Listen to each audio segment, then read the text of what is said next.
हुसैन भाई पीछे आ जा।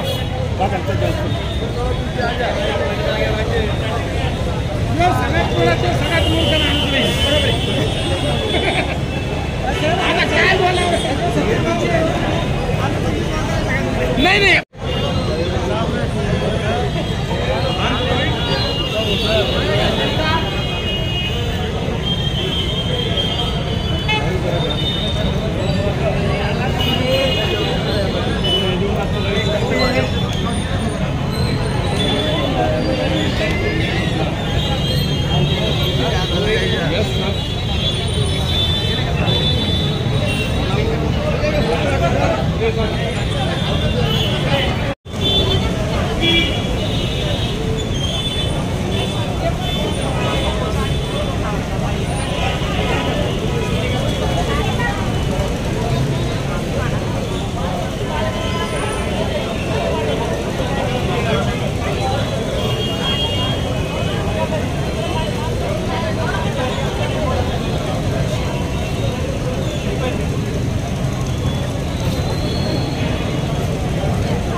सरकारला कोणत्याही प्रकारची सरकारच्या कृत्याविषयी स्वतःच्या वागणुकीविषयी पश्चाताप नाही।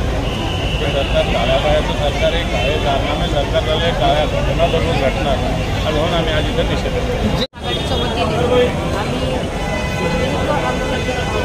बदलापूर असेल किंवा अनेक अन्य ठिकाणी असतील यांच्या महायुतीच्या सरकारच्या काळामध्ये कोणती महिला, कोणती माता, कोणती भगिनी या ठिकाणी सुरक्षित नाही। या खरं तर आज लाजिरवाणी गोष्ट आहे। देवेंद्र फडणवीस यांचं लक्ष या कुठल्याही गोष्टीकडे नाही। गृहमंत्री होऊन त्यांनी आज महाराष्ट्र राज्याचा खरं तर आम्हाला आज ही वेळ आली की आज किती महिला भगिनी या ठिकाणी बसल्या तुम्ही विचार करा। 3 वर्षाच्या जीवावर ज्यावेळेस अत्याचार होतो, अन्याय होतो त्यावेळेस गृहमंत्री काय झोपलेले आहेत का? खरं तर महाविकास आघाडीच्या वतीनं आम्ही या ठिकाणी मूक आंदोलन या ठिकाणी करत आहोत।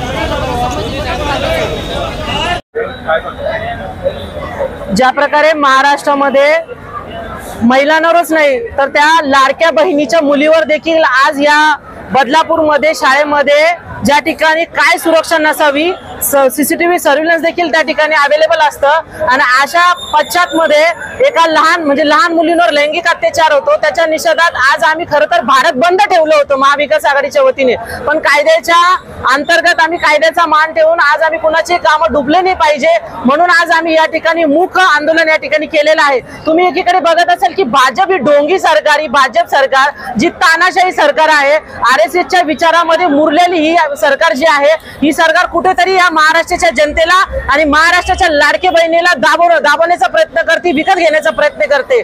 त्याच्या निषेधार्थ आज आम्ही महाविकास आघाडीच्या वतीने या जिल्ह्यातल्या आणि शहरातल्या सर्व सन्माननीय पदाधिकाऱ्यांच्या नेतृत्वामध्ये आज आम्ही मूक आंदोलन या ठिकाणी करत आहोत. आमची मागणी आहे की बदलापूरमध्ये जो लैंगिक अत्याचार आमच्या मुलीवर झालेला आहे त्या नराधमाला फाशीची सजा झाली पाहिजे. त्याचबरोबर आदरणीय गृहमंत्री देवेंद्र फडणवीस साहेब यांना आता गृहमंत्री पद सांभाळता येत नाही, त्यांना पेलल्या जात नाही, म्हणून त्यांना आमची कळकळीची विनंती आहे महिला भगिनीकडनं की आपण आपल्या गृहमंत्री पदाचा राजीनामा द्यावा.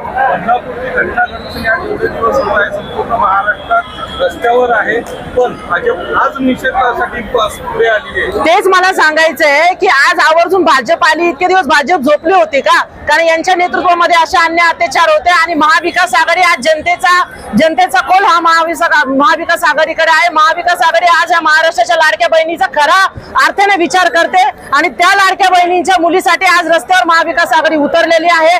काँग्रेस असेल, राष्ट्रवादी, मूळ राष्ट्रवादी असेल, मूळ शिवसेना असेल, उद्धव साहेबांची प्रत्येक जणांनी सुरुवातीपासून आंदोलन केलेले आहे आणि आज ही ढोंगी भाजप सरकारची लोक आज आज आमच्या विरोधात जाऊन आणि समर्थन देत आहेत की त्या मुलीची यांना काळजी होती. यांना जर खऱ्या अर्थाने काळजी होती तर इतके दिवस यांना झोप कशी लागलेली होती. मी दीपाली मिसा, अध्यक्ष शहर जिल्हा महिला काँग्रेस कमिटी, छत्रपती